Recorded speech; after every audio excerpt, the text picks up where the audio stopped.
Imagine a world where fear of nuclear war was just a part of daily life. A world where two superpowers, each armed with enough firepower to destroy the planet, battled for global influence, but never fired a shot at each other. This was the Cold War, a political, military, and ideological struggle that lasted for nearly 50 years.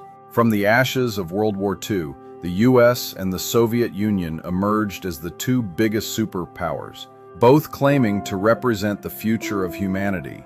But instead of cooperating, they soon found themselves on opposite sides of the ideological fence, setting the stage for a decades-long showdown that would shape the world we know today.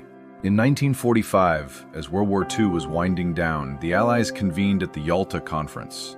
The Big Three, Roosevelt, Churchill, and Stalin, divided up the world. But there was something simmering beneath the surface. On the outside, they were allies, but deep down, the seeds of the Cold War were being planted. The most obvious symbol of this new division was Germany.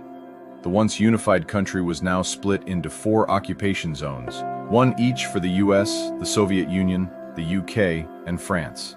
The tensions between the capitalist West and communist East were already becoming apparent.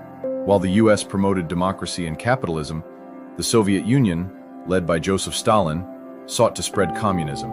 And as Europe's borders were drawn in ink, an ideological iron curtain fell across the continent. East versus West, democracy versus dictatorship. It wasn't just a battle for territory. It was a race to develop the most powerful weapon in the world, the nuclear bomb. In 1949, the Soviet Union shocked the world by testing their first atomic bomb. The US had already developed one. But now the Soviets had the same weapon, making the stakes even higher. The fear of nuclear war was now a part of daily life. In the United States, schools held duck and cover drills, preparing children for the unlikely, but terrifying possibility of a nuclear attack.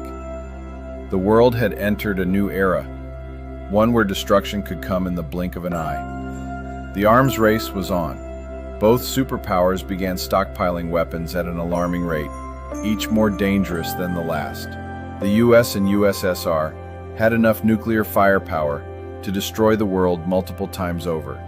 But somehow they both managed to hold their fire, relying on a policy known as mutually assured destruction, or MAD. The idea was simple. If one side attacked, the other would retaliate with such force that no one would win. It was a delicate balance, one that kept the world on edge. But the Cold War wasn't just fought on the ground. The battle for dominance extended all the way into space. In 1957, the Soviets launched Sputnik, the first artificial satellite, into orbit. This wasn't just a scientific achievement, it was a powerful political statement. The US could no longer ignore the fact that the Soviet Union had taken the lead in space. President John F. Kennedy famously promised to put a man on the moon before the end of the 1960s. And in 1969, America delivered. The Apollo 11 mission saw Neil Armstrong take his giant leap for mankind, but the space race was far from over. The race to the stars was about more than just exploration. It was about proving who was the true superpower. Space became a battlefield for ideas, with each superpower trying to demonstrate its superiority through technological and scientific achievements. One of the most iconic symbols of the Cold War was the Berlin Wall, erected in 1961. The city of Berlin was divided by ideology. East Berlin was controlled by the Soviet Union, while West Berlin was a beacon of Western democracy. The wall physically and symbolically divided not just a city, but an entire generation. Then came the Cuban Missile Crisis in 1962. Just 90 miles off the coast of Florida, Soviet missiles were discovered in Cuba, threatening to bring the Cold War to its most dangerous point yet. For 13 days, the world teetered on the brink of nuclear war. Thankfully, diplomacy prevailed, but it was a close call. Meanwhile, across the globe, the US was involved in a deadly proxy war in Vietnam, fighting to stop the spread of communism. The Soviets, of course, supported the North Vietnamese. The war would drag on for years, leaving a legacy of division and trauma in both the US and Vietnam. The Cold War wasn't just about diplomacy, It was fought on battlefields too.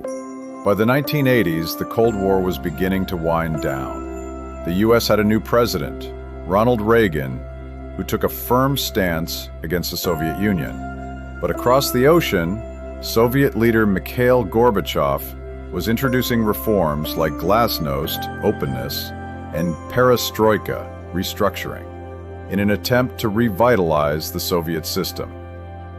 In 1989, a symbolic moment occurred when the Berlin Wall came down. People from both sides of the wall streamed across to reunite with family and friends.